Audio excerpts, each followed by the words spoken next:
los ejércitos, Dios de Israel, que habitas entre querubines, solo tú eres Dios de todos los reinos de la tierra. Tú hiciste el cielo y la tierra. Isaías 37:16.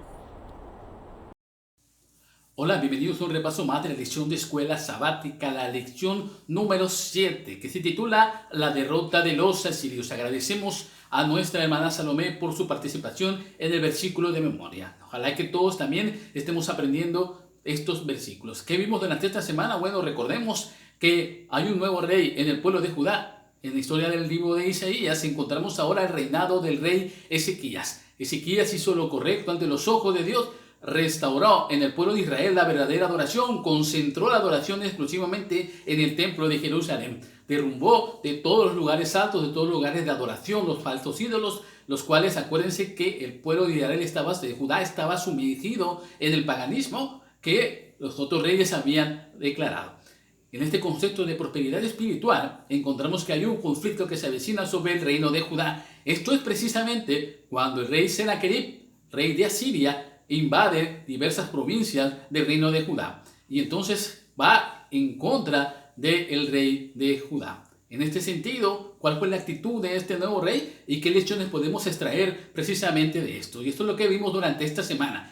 Qué interesante es ver cómo el Señor sigue protegiendo a su pueblo. Acuérdense que de Judá vendría la raíz del Mesías príncipe, de tal manera que Dios tenía que mantener al pueblo de Judá unido, el pueblo de Judá en un momento dado también libre de cualquier asedio de sus enemigos. Y es por eso que en el reinado de Ezequías Dios se manifestó de manera poderosa y es lo que vimos durante esta semana. Pero vamos a ir paso a paso. Acompáñenme por favor al primer versículo que lo encontramos en el libro de Isaías capítulo 36 versículo 1. Dice aquí: aconteció en el año 14 del rey Ezequías que Sennacherib, rey de Asiria, subió contra las ciudades fortificadas de Judá y las tomó.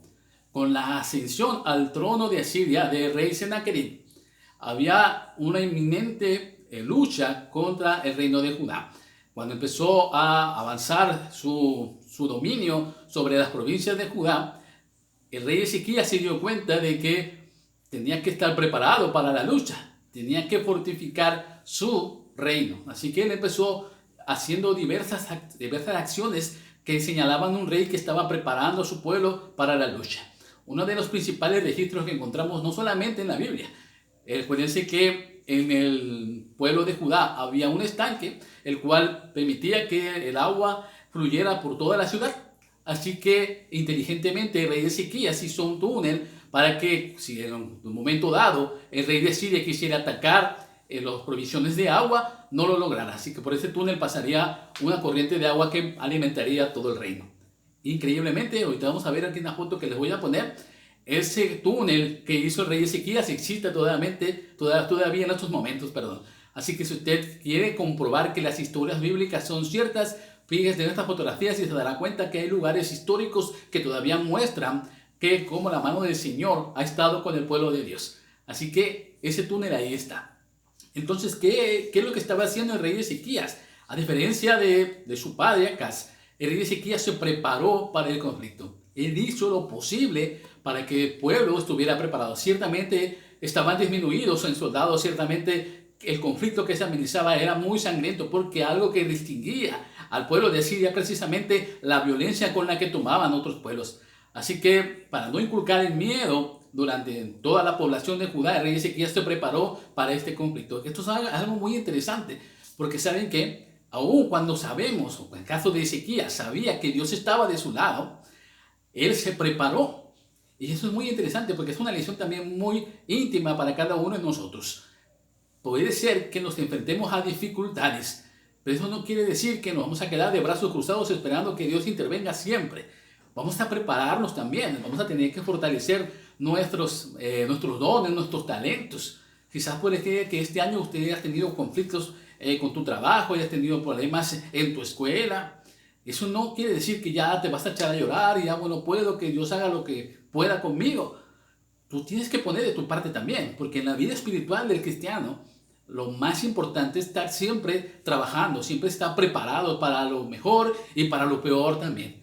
La única diferencia que vamos a encontrar entre los ingenuos y nosotros es que nosotros tenemos de lado al Rey de Reyes. Así que cualquier esfuerzo, por mínimo que hagamos, será recompensado por Dios, porque Él ve a su pueblo. Y esto es lo que el rey Ezequías estaba haciendo. Cuando ve ese conflicto, ese gran conflicto que se avecinaba en su contra, él lo que hizo, aparte de prepararse, es humillarse ante Dios. Y es lo que queremos extraer de esta historia. Aún cuando, después de todo lo que él podía hacer por tratar de proteger a su pueblo, aún cuando eso era inminente, que el pueblo del reino de Asiria, que sus soldados eran más poderosos que los soldados de Judá, en ese momento Ezequías hizo lo que nosotros también debemos hacer. Ya cuando te preparaste para el conflicto, ahora sí, pon todo en las manos de Dios. Y eso es precisamente lo que hizo Ezequías. Vamos a ver el siguiente versículo. Acompáñame por favor a Isaías, capítulo 36, versículo 10. Y aquí vamos a hacer algo interesante. Dice aquí: ¿acaso vine yo ahora a esta tierra para destruirla sin Jehová? Jehová me dijo: sube a esta tierra y destrúyela. Mientras sitiaba Laquis, Sennacherib envió a sus Rabsaces para intentar tomar Jerusalén, atemorizando al pueblo y convenciéndolo para que se rebelaran contra el reinado de Ezequías. Qué interesante es cómo la inteligencia militar de este rey Sennacherib quería dominar al pueblo. Lo podía hacer por la fuerza, pero decía: ¿para qué voy a gastar en soldados, en armas, si puedo hacer que primero infundir un miedo en ellos y después que ese mismo miedo se convierta en traición contra su propio rey? Y ahora se convierten en aliados sin lanzar una sola flecha. Esa era la intención cuando manda a sus emisarios precisamente al estanque del pueblo de Judá. Y Ezequías manda también a sus emisarios para hablar con ellos. Ellos empezaron a hablar en la lengua de los hebreos, en la lengua de los de Judá. ¿Por qué? Porque querían atemorizar a la gente y emplean algo muy interesante. Y nosotros vemos a partir del capítulo 36, la primera parte de ese capítulo, vemos la forma en que el rey Sennacherib quiso intimidar al pueblo de Dios. Y hace lo que el enemigo sigue haciendo con el pueblo de Dios. Estaba combinando verdades con mentiras. De tal manera que era muy difícil distinguir ellas. Vamos a ver alguna de ellas rápidamente. Aquí les voy a poner en la pantalla. Y ustedes van a contestar verdadero o falso. ¿Ok? Vamos a la primera. En Isaías 36:6, Sennacherib decía: no pueden confiar en Egipto. Había el rumor de que ellos iban a aliar con Egipto. ¿Eso era verdad o era mentira? Bueno, eso era cierto. Ningún reino alrededor de Judá podía derrotar a los asirios, ni aún los egipcios, que en su momento fueron un reino muy poderoso. Así que esto era cierto, sin hacer nada más. Isaías 36:7. No pueden confiar en Dios, ya que Ezequías lo ha ofendido, derribando sus lugares de culto. ¿Eso era verdadero o falso? Era falso. Los reyes o los ídolos que había derribado Ezequías no eran la adoración a Dios, a Jehová. Eran de adoración a otros dioses que no servían para nada. Era una verdad, sin embargo, era una falsedad. Sin embargo, Sennacherib quería confundir al pueblo de Dios. Vamos a otra más, por favor. En Isaías 36:8, no tienen ni siquiera jinetes entrenados para la guerra. ¿Eso era verdad o era mentira? Eso era verdad. El pueblo de Judá no era un pueblo conflictivo, no estaba preparado para la guerra. Así que los espías que habían llegado a ver precisamente el reinado de Judá se dieron cuenta de que no tenían suficientes soldados. Eso era cierto. Vamos a otra más, por favor. Isaías 36:10. Dios estaba de parte de Asiria. En el versículo que leímos al principio, vimos que el rey Sennacherib manda decir que Jehová lo había mandado para que destruyera a Judá. Eso era mentira total. En ningún momento Dios estaba del lado de Asiria. Incluso vamos a ver que al final de esta historia Dios derrotó sin ningún problema al reinado de Asiria. Por último, Isaías 36:12. El prolongado asedio los mataría de hambre. ¿Eso era verdad o mentira? Eso era verdad. El rey de Asiria estaba mucho más preparado para resistir durante más tiempo la batalla, de tal manera que el rey de Judá, asediado y cerrado entre sus mismos confines, y era muy difícil que pudiera derrotarlos. Se dan cuenta cómo en este diálogo, que era en el lenguaje de los judíos, para que todos escucharan y en un momento dado entrar el miedo, habían mezclado verdad y mentira. Lo mismo hace el enemigo todavía con el pueblo de Dios. Mezcla verdades y mezcla mentiras para que la gente se confunda, tenga miedo e incluso logra que muchos de los hermanos de iglesia se salgan también.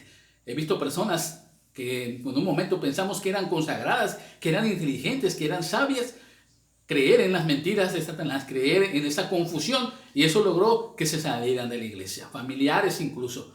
Eso es muy triste. ¿Por qué? Porque nosotros tenemos que aferrarnos a la verdad. Y la verdad estaba con Ezequías y la verdad está con nosotros. La verdad está en la palabra de Dios. Si tú no te aferras a la verdad, si tú no estudias con diligencia la palabra de Dios, cualquier mentira, cualquier falsedad presentada como verdad te va a confundir y te va a sacar. Mucho cuidado, hermano de iglesia, sobre todo que estás dirigiendo la iglesia, porque a veces también los dirigentes tienen ese grande problema de confundir la verdad con la mentira. Así que vamos a ir avanzando otra vez. Esta mezcla de verdad y mentira no pudo convencer al pueblo de Dios. Ezequías inmediatamente después de recibir este informe, lo primero que hizo fue ir al templo a llorar, a humillarse ante Dios. Y Dios le concedió inmediatamente, le dijo, no te preocupes, un rumor va a hacer que ellos se alejen de ti.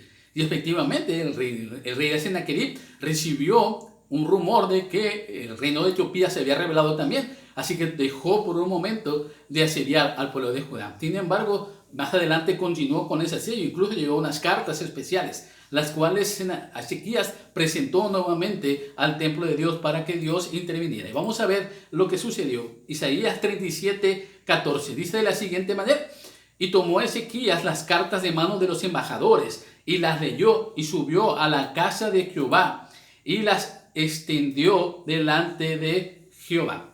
La primera acción de Ezequías fue buscar orientación divina a través del profeta Isaías. Le dijo, habla con Dios y dile que intervenga por nosotros. Ezequías dice que hizo una acción especial. Extendió, dice, las cartas en el templo. Extendió esa amenaza. Pero ahora esa amenaza que era contra el reinado de Ezequías, que era contra su persona, Ezequías la presentó ahora ya no como una amenaza para su persona o para su pueblo, la presentó como una amenaza contra Dios, contra la soberanía de Dios, como una blasfemia en contra de Dios. Qué interesante es cómo el rey Ezequías dejó su lucha propia, porque él sabía que con su fuerza, con su ejército, con todo lo que él había hecho, no era suficiente para detener al reinado de Sennacherib. Así que lo que hizo fue dejar el problema en las manos de Dios. Ahora el ofendido ya no era solamente el pueblo de Dios, el pueblo de Judá. Ahora el ofendido era Dios mismo. Eso es algo muy interesante porque en la Biblia vemos este mismo patrón repetido en varias partes de la Biblia. Hay una parte de la Biblia que dice, dejad todas tus cargas sobre mí. ¿Se acuerdan? Tenemos que dejar que Dios pelee nuestra batalla. Que en un punto en que nosotros ya no podemos hacer más. Tenemos que dejar que sea Dios el que intervenga, que Él tome como si la ofensa y Él ejecute su justicia. Y Él intervenga por nosotros, Él luche nuestras batallas. Cuando nosotros dejamos del lado de Dios nuestros problemas, nuestras dificultades, nuestras cargas se alivianan. Nuestros problemas se van disolviendo poco a poco y vemos la luz, vemos la solución. Porque es el Señor el que está interviniendo ya, porque Él está tomando parte activa en tu problema, en tu dificultad. Nunca pienses, si eres un hombre de fe, si eres una persona que está orando, que está estudiando, que está siendo fiel en cuanto a su relación con Dios, nunca pienses que Dios nunca va a luchar por ti. Él estará presente ahí. Si tú pudieras abrir los ojos y ver cómo el Señor está mandando a sus ángeles, está poniendo las circunstancias en las que tú estás empezando a orar para contestar tu oración, tú jamás perderías la fe. ¿Por qué? Porque el Señor está interviniendo y está haciendo algo personal. Acuérdense que en el caso, por ejemplo, de David, en sus salmos siempre hay una relación personal de decir, tú inclinas tus oídos hacia mi clamor, tú ves con tus ojos mi problema, tú estás allí, me sacas del pantano cenagoso, etc.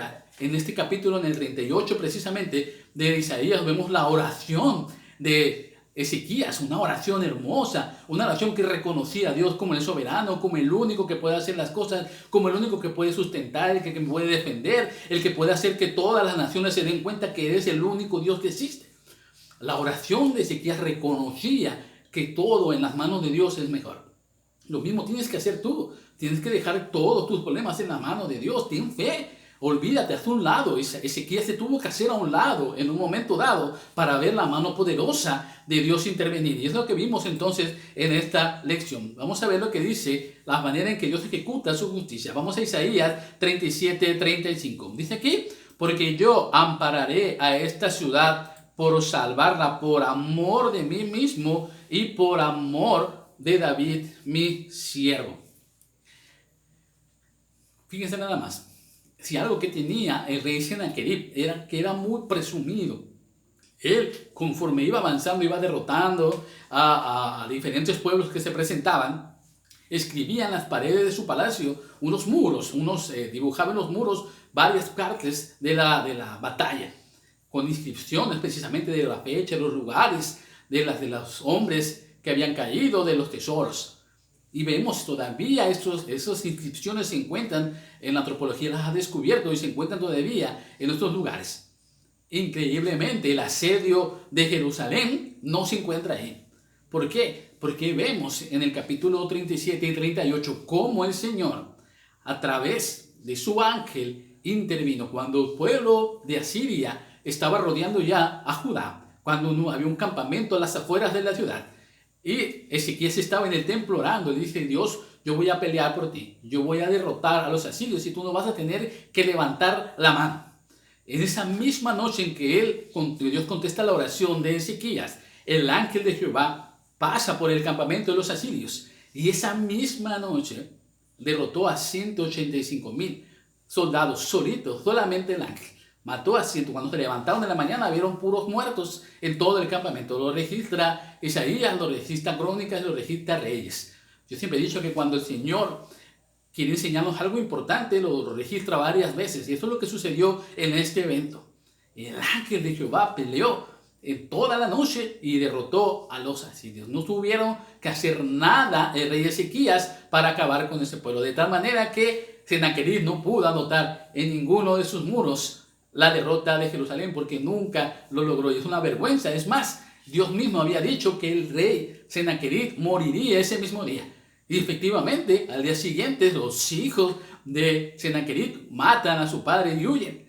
Y entonces el rey Sennacherib muere y definitivamente el asedio de Judá nunca se volvió a dar por parte de Asiria. Habían caído derrotados. Qué manifestación tan poderosa del poder de Dios. Qué manifestación tan grande de la mano interventora de nuestro Señor. Yo sé que aquí, de las personas que me escuchan, hay muchos que han sentido también cómo el Señor ha intervenido de manera poderosa. A veces es un milagro de salud, a veces es un milagro en el trabajo, a veces son milagros de restaurar relaciones con tus familiares, con tus hijos, regresan a tu casa. A veces hay cosas que no nos explicamos cómo sucedieron, porque únicamente estábamos orando y al día siguiente ya Dios había contestado mi oración, o al año siguiente o a la semana siguiente, pero vemos cómo Dios no se había olvidado de mi problema y había intervenido. Esos son los milagros que hacen que el cristiano fortalezca su fe. Esos son el tipo de enseñanzas que el Señor quiere que tú vayas practicando, que tú vayas aprendiendo y vayas afianzando tu fe.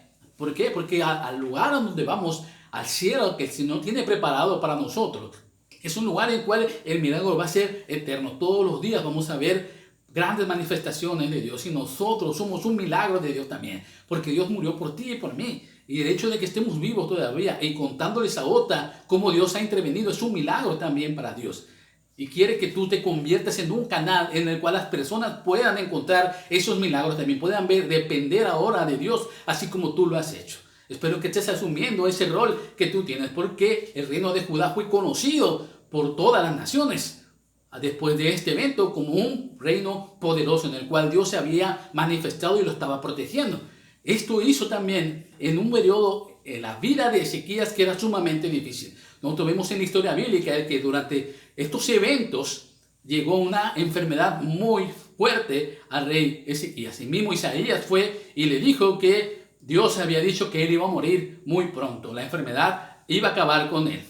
Ezequías, como cualquier ser humano, vimos cómo Dios en el capítulo 36, Ezequías estaba orando, vimos cómo dejó las cosas en la mano, vimos cómo él vio la manifestación de Dios. Y así como cualquier ser humano, como nosotros, no quería morir. Cuando él recibe esa sentencia de Isaías por parte de Dios, él quiso decirle a Dios: sabes que yo no quiero morir, yo quiero vivir. Mira la manifestación que has hecho con este pueblo, yo quiero seguir viviendo para poder honrar tu nombre. En un momento dado pensamos que Ezequías pensaba de esa manera.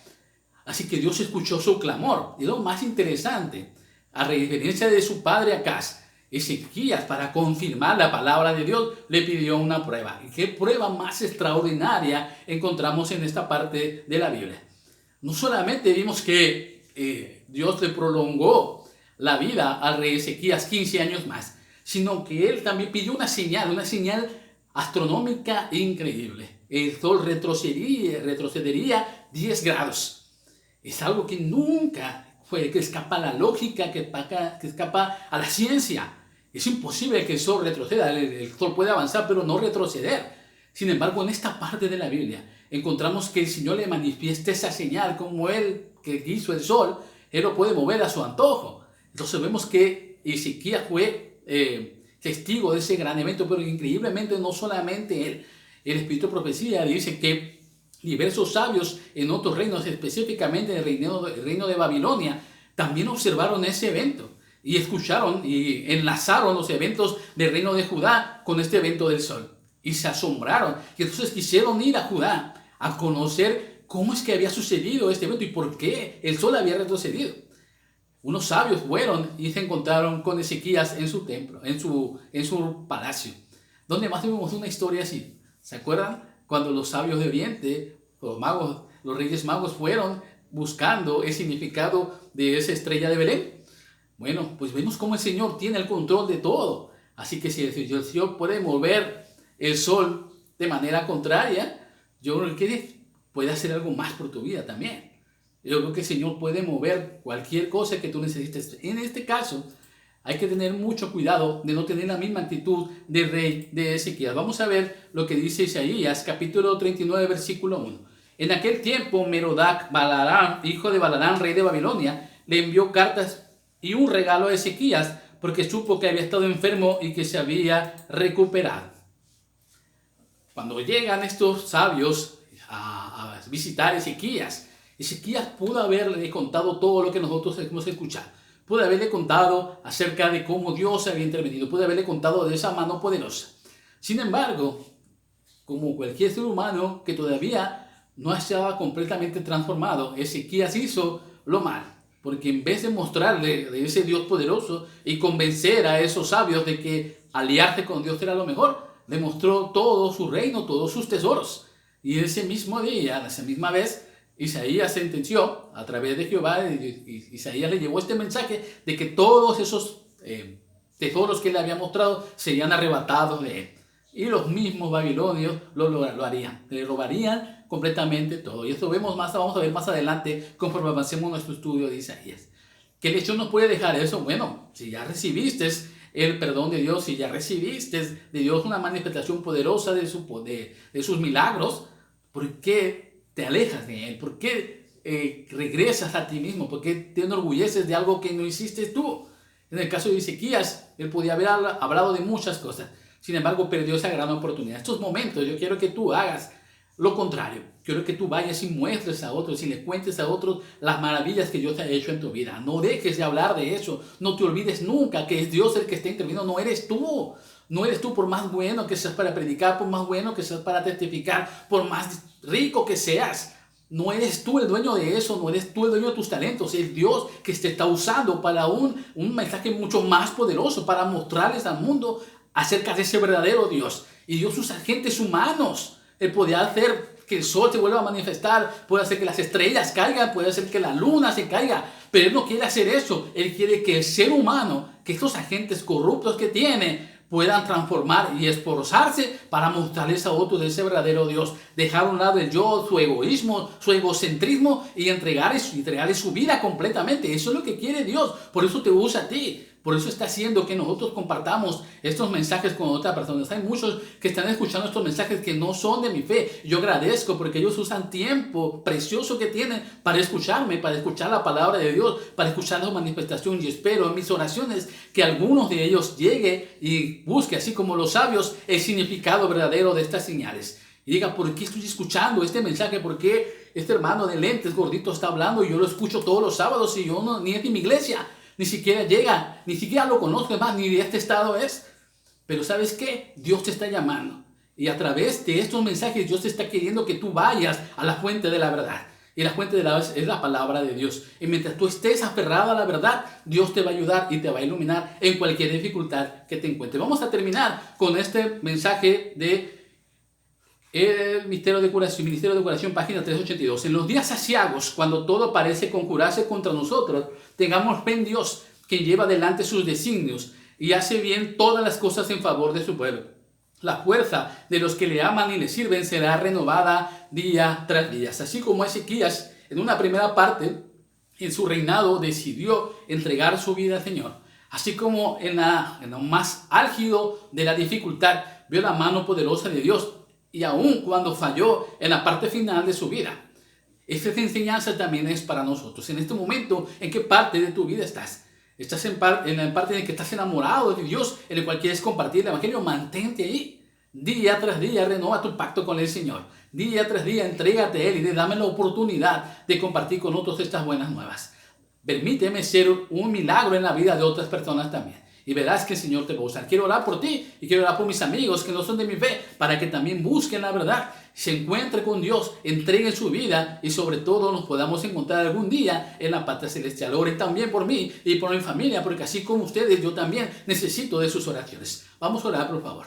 Nuestro Dios y nuestro Padre que estás en los cielos, alabado sea tu nombre. Te agradecemos porque hemos visto a través del libro de Isaías cómo te manifiestas de manera poderosa. Nosotros no te pedimos señal, lo único que te pedimos es que nos prolongues la oportunidad de encontrar a otros para compartir estos mensajes. Quédate con mis hermanos de la iglesia, quédate con mis hermanos amigos de la fe y que tu amor y tu misericordia se manifieste en nosotros y que nos convirtamos en milagros para otras personas también. Te lo pedimos en el nombre de Jesús. Amén.